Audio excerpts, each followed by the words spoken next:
Kalau kamu sudah berbuat baik, ya sudah lakukanlah.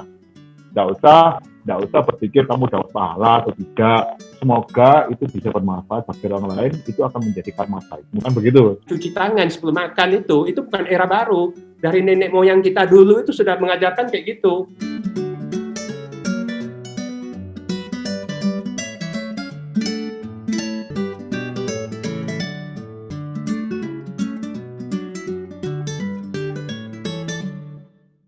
Kan kita kan sudah dari pemerintah sudah mengaitkan tadi new normal, tadi sempat dibahas sama Mas Yuska itu masalah herd immunity apa segala macam. Nah sebenarnya kita ini kan bukan kita ini, sekarang pertanyaan bukan kita itu siap atau enggak, tapi kan kita harus siap. Nah tapi apa yang sebenarnya yang harus kita lakukan, atau mungkin tanggung jawab kita sebagai manusia ini yang sehat, yang masih punya tenaga ini apa di era new normal ini? Nah ini pertanyaan untuk Mas Yuska sama Pak Udi ya, mungkin Mas Yuska dulu. Jadi kalau menurut saya begini, karena COVID ini melanda semua orang, siapa saja, dan artinya bahwa di saat inilah kita itu perlu untuk saling menjaga. Jadi kita yang mampu menjaga yang tidak mampu, yang mengerti memberi pengertian pada yang kurang mengerti, atau yang sudah peduli mengajak orang untuk lebih peduli. Nah, artinya konsep saling jaga ini menjadi pegangan kita dalam aktivitas sehari-hari. Contohnya begini, untuk masalah motivasi, ketika saya menjalankan protokol kesehatan, itu bukan artinya saya menjaga diri saya sendiri, tetapi saya sedang berusaha agar seandainya saya ini adalah orang yang sedang membawa virus, saya sedang tidak menularkan virus ini kepada orang lain dengan cara saya akan melaksanakan protokol kesehatan ini dengan baik. Saling jaga ini harus bisa dilaksanakan oleh seluruh masyarakat agar kita semua bisa terselamatkan dan bisa tertolong. Jadi yang lagi menderita bisa tertolong, yang lagi kurang mengerti menjadi lebih mengerti. Kemudian untuk berbuat baik, saya pikir saya sebagai seorang Muslim, saya itu sebenarnya juga mendapat pencerahan dari agama Buddha sebenarnya. Jadi kalau dulu orang itu ketika saya berbuat baik, itu saya berpikir bahwa saya akan mendapatkan pahala dari Tuhan. Kan begitu. Dalam konsep agama-agama Samawi kan begitu. Nah, tetapi setelah saya membaca agama Buddha, saya bisa cerahkan. Karena kemudian di agama Buddha itu ada yang namanya karma baik, karma buruk. Sekarang setelah memahami itu, ketika saya menolong orang, saya tidak lagi berpikir tentang pahala. Atau itu hak prerogatifnya Tuhan, kan begitu. Saya tidak tahu apakah saya berbuat baik dapat pahala atau tidak, tidak tahu saya. Nah, artinya kemudian itu lebih mendorong saya. Kalau kamu sudah berbuat baik, ya sudah lakukanlah. Tidak usah berpikir kamu dapat pahala atau tidak. Kalau itu semoga itu bisa bermanfaat bagi orang lain, itu akan menjadi karma baikmu. Kan begitu. Itu seharusnya orang Buddha bangga punya itu, karena pikirannya dia kemudian tidak lagi melekat dengan pahala dan dosa. Saya seorang Muslim aja bisa yakin dengan itu, kenapa yang Buddha tidak? Bukan begitu ya? Nah itu dasar gitu aja Mas, saling jaga. Sip, bagus. Ya, Pak Udi silakan. Ya, kalau menurut saya untuk new normal ini, bahwa kita siap atau tidak siap, bagaimanapun kita harus siap. Ya, jadi karena kalau kita nggak siap, bukan cuma kesehatan, tapi secara dampak ekonomi itu jauh lebih dahsyat lagi. Ya, jadi karena apa? Ekonomi kalau sampai drop, banyak akan terjadi kelaparan. Kalau kelaparan terjadi, tentunya bagi yang mereka punya materi yang cukup, itu akan mengarahkan mungkin mereka borong barang, simpan barang, dan segalanya. Bagi yang mereka ekonomi yang tidak ada, itu akan terjadi satu kelaparan. Kalau sampai kelaparan itu terjadi, ingat, ya, orang yang lapar itu paling gampang, ya, untuk misalnya dihasut, atau misalnya mereka itu diprovokasi. Tentunya pasti ya bukan kita katakan untuk ini ya, pasti ada oknum-oknum yang kadang-kadang yang tidak senang atau apa, dia akan mencari celah bagaimana orang ini akan digiring membuat satu yang kita katakan kejahatan. Nah, Kalau sampai kejahatan itu terjadi, pasti akan lebih fatal lagi. Jadi makanya tadi kalau pertanyaan siap atau tidak siap, saya katakan harus siap. Cuma siapnya bagaimana? Ya, siapnya tentunya kita harus semua orang ikut peduli. Ya, jadi kita mulai dari yang terkecil, yaitu di rumah tangga. Kalau kita punya anak, mau keluar, harus kita ingatkan. Satu, masker harus pakai. Pokoknya protokol kesehatan itu harus dijalankan. Ya. Yang kedua, di lingkungan. Kita mungkin punya teman, punya komunitas, punya apa. Kita harus saling mengingatkan. Contoh kita sekarang, saya rasa setiap orang bangun pagi bukan lihat apa, pasti HP lihat dulu, WA lihat.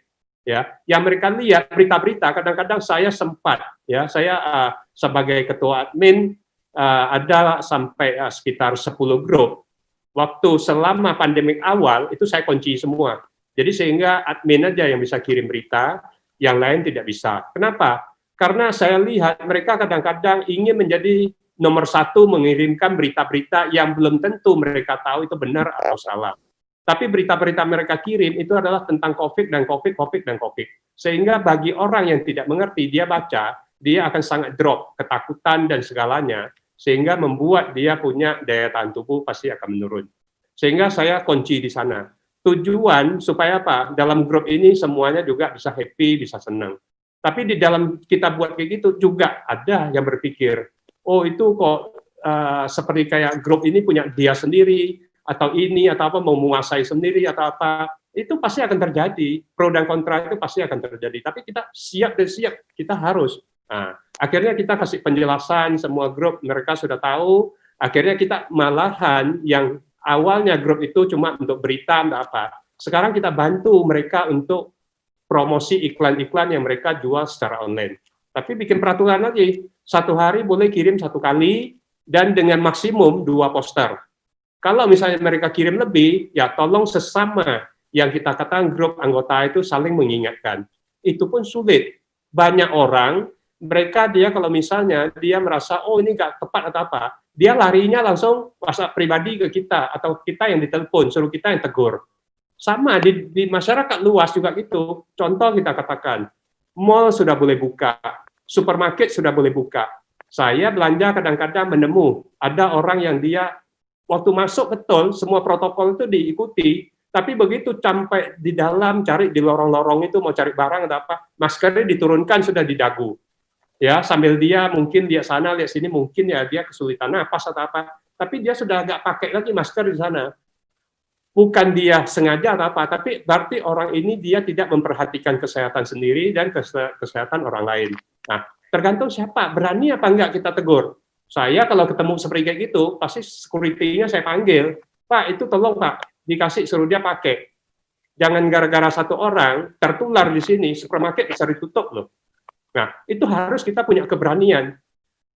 Sama juga seperti kayak saya kalau misalnya menemukan waktu pembagian nasi, mereka ambil, kita kadang lihat mereka yang tanpa masker datang, pasti kita ngomong, Pak, mohon maaf Pak, masker dipakai dulu baru ambil. Nah, ada yang mereka memang dia bawa, taruh di saku, di apa, yang mereka harus pakai baru ambil. Tapi ada juga yang betul-betul mereka nggak punya. Pak, mohon maaf Pak, saya memang nggak punya masker atau apa. Makanya kita harus keluarkan dari tangan kita, masker kita kasih. Jadi sekarang kita kemana-mana, di mobil saya juga masker ada atau apa, ketemu orang yang betul-betul nggak ada, ya itulah kita katakan ulur tangan membantu. Jadi new normal ini kalau kita katakan, yaitu siap nggak siap, harus siap, tapi harus siap dengan segalanya. Jadi bukan untuk kita diri sendiri, tapi yang tadi saya katakan dari lingkungan terdekat, dari rumah, lingkungan, komunitas, dan terus sampai kalau kita misalnya mau ke tempat keramaian atau apa, sekarang mungkin ya nanti sebentar lagi mungkin tempat hiburan dibuka, di apa, berani enggak seperti kayak itu harus diutarakan, saling ingatkan gitu. Nah, apalagi kita lihat kadang-kadang, kalau saya lihat kadang-kadang ada sebagian orang ya, mungkin karena sebelum ini terlalu bereporia ya, pesta segalanya dan apa gitu. Sekarang kapan ya COVID ini selesai ya, supaya kita bisa ketemu lagi, supaya kita nanti bisa pesta-pesta lagi atau apa. Di dalam hati saya kadang-kadang saya pikir, waduh ini berarti dia tidak mengerti dalam keadaan COVID ini sebetulnya memberikan kita satu pelajaran yang luar biasa. Ya, jadi kalau orang sekarang mengatakan kita makan harus cuci tangan dulu atau apa, itu adalah era baru. Kalau saya katakan cuci tangan sebelum makan itu bukan era baru. Dari nenek moyang kita dulu itu sudah mengajarkan kayak gitu. Saya dari kecil mau makan, orang tua sudah mengajarkan. Makanya saya punya satu sifat, kalau belum cuci tangan saya nggak bisa makan. Makanya kadang-kadang kalau misalnya ada tugas keluar kota kemana, saya paling kalau misalnya diajak makan di satu tempat, saya pasti harus ke dia punya belakang toilet dulu saya lihat. Kalau toiletnya bersih, berarti kesehatan makanan itu bisa terjamin. Tapi kalau toiletnya aja sudah tidak karuan, tidak bersih, tidak ada apa, mendingan saya nggak makan. Kalau sudah order langsung minta dibungkus saja, ya. Itu beli minuman yang kemasan punya sudah. Nah, inilah kita katakan menjaga kesehatan diri sendiri dan untuk orang lain. Itu. Ya, ini sekarang saatnya kita membuka pertanyaan Pak Udi sama Mas Yuska. Mungkin Gus boleh ditampilkan pertanyaan yang pertama. Ini pastinya untuk Mas Yuska ini. Bagaimana pendapat teman-teman Gus Durian mengenai peraturan bersama Menteri tentang pendirian rumah ibadah? Mengapa peraturan ini malah membuat banyak konflik? Nah, gimana Mas Yuska ini? Sudah nggak ngomong, ini sudah nggak ngomong COVID berarti ya. Kalau kita sih memang sampai saat ini ada beberapa undang-undang yang terus kita suarakan untuk dirubah. Yang pertama itu adalah undang-undang tentang pasal tentang penodaan agama. Yang kedua itu adalah salah satunya adalah ini peraturan 3 menteri. Karena peraturan 3 menteri ini dulu awalnya dibuat itu kan karena diawali dengan kasus teman-teman Ahmadiyah.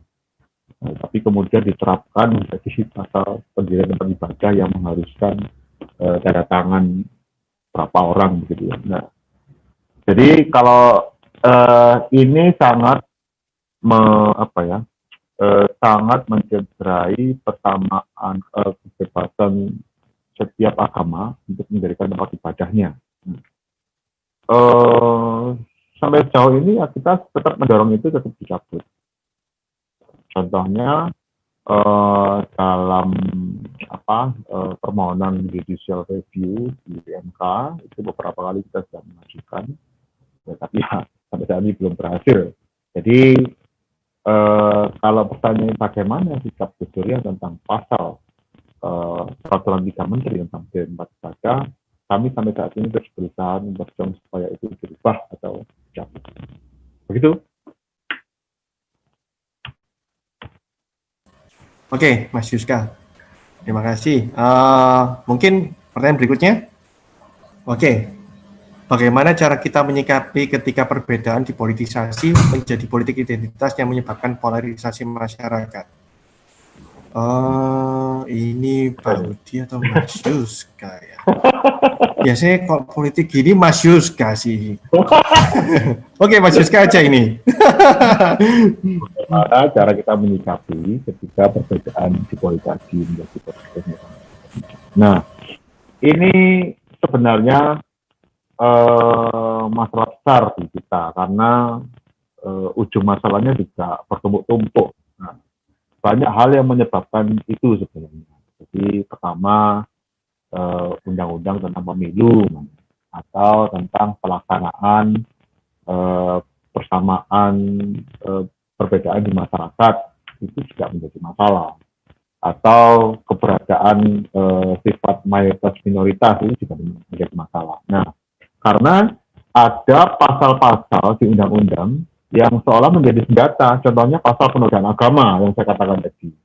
Nah, pasal penodaan agama itu secara tujuan sebenarnya bagus, mencegah orang agar tidak saling melakukan pencelaan terhadap agama-agama lain.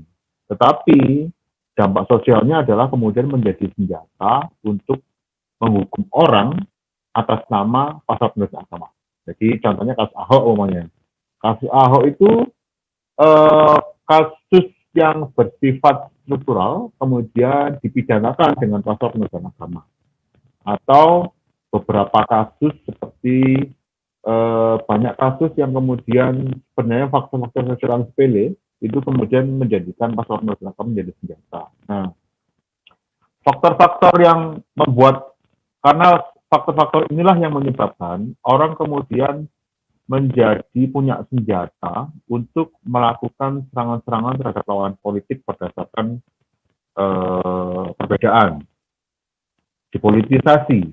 Jadi umpamanya dia mengatakan bahwa karena mayoritas Jakarta itu Muslim, maka pemimpinnya harus Muslim. Itu jelas sangat bertentangan dengan Undang-Undang 45 dan Pancasila khususnya. Nah, sikap kita, karena ini sifatnya politik sebagai sebuah bangsa, kita juga harus tetap, pertama, kita harus tetap komitmen bahwa bangsa kita itu dibangun dan didirikan berdasarkan banyak perbedaan dari banyak agama. Tidak hanya kaum muslim saja yang berjuang untuk mendirikan negara ini. Banyak kelompok-kelompok lain yang juga ikut mendirikan negara ini. Itu harus dijamin, harus dijadikan persamaan hak oleh semua, terutama oleh para pelaksana negara dalam hal ini. Nah, kita harus tetap bisa, kalau mau sih harus melakukan perlawanan ya, harus mau melakukan perlawanan, tapi perlawanannya juga tidak boleh anarki ya, semuanya ada undang-undang, ada aturan-aturan yang bisa dilakukan. Karena setiap kebijakan politik itu pasti akan membawa dampak, efek. Makanya kami di Gus Durian itu memilih jalan untuk tidak berpolitik praktis. Ketika kami harus berpolitik, yang kami lakukan adalah meningkatkan kesadaran politik dari para pemilih. Jadi bagaimana caranya supaya masyarakat kita itu memilih wakil-wakilnya atau para pemimpinnya tidak berdasarkan agama atau tidak memilih berdasarkan karena diberi uang. Nah, ini harus terus didorong supaya agar orang-orang yang para pembuat dan pelaksana undang-undang itu bisa melaksanakan peraturan-peraturan negara berdasarkan Pancasila dan HAM, hak asasi manusia tentunya. Karena kebijakan-kebijakan itu kan dibuat para politisi-politisi itu, mereka punya kemampuan untuk membuat perubahan-perubahan. Salah satunya adalah meminimalkan politikan agama itu. Nah, ini adalah kondisi politik di bangsa kita itu masih seperti itu. Nanti saya harap teman-teman yang bukan sebagai agama mayoritas jangan berkecil hati. Kita harus tetap berjuang karena Amerika Serikat saja yang sudah berumur ratusan tahun itu masih dilanda rasialisme seperti itu, apalagi kita ya. Apalagi kita juga belum lama sih sebenarnya sejak pasca Soeharto itu kita betul-betul mengalami era keterbukaan. Ini adalah harta yang harus dibayar oleh bangsa kita, karena bangsa kita memang, makanya kita selalu akan butuh para orang-orang yang mampu secara kultural itu bisa menggandeng semua pihak untuk bisa bersama-sama menuju bangsa kita yang lebih maju dan berkembang, khususnya dalam hal kebersamaan sebagai sama bangsa. Itu menurut saya. Oke, Mas Siska, terima kasih. Mungkin pertanyaan berikutnya, host, seberapa kuat sih donatur itu mensuplai kita? Para pengusaha pun sudah sampai tempo hari PSBB, kalau diteruskan, mereka juga mengatakan mereka akan bertahan sampai bulan Juli saja.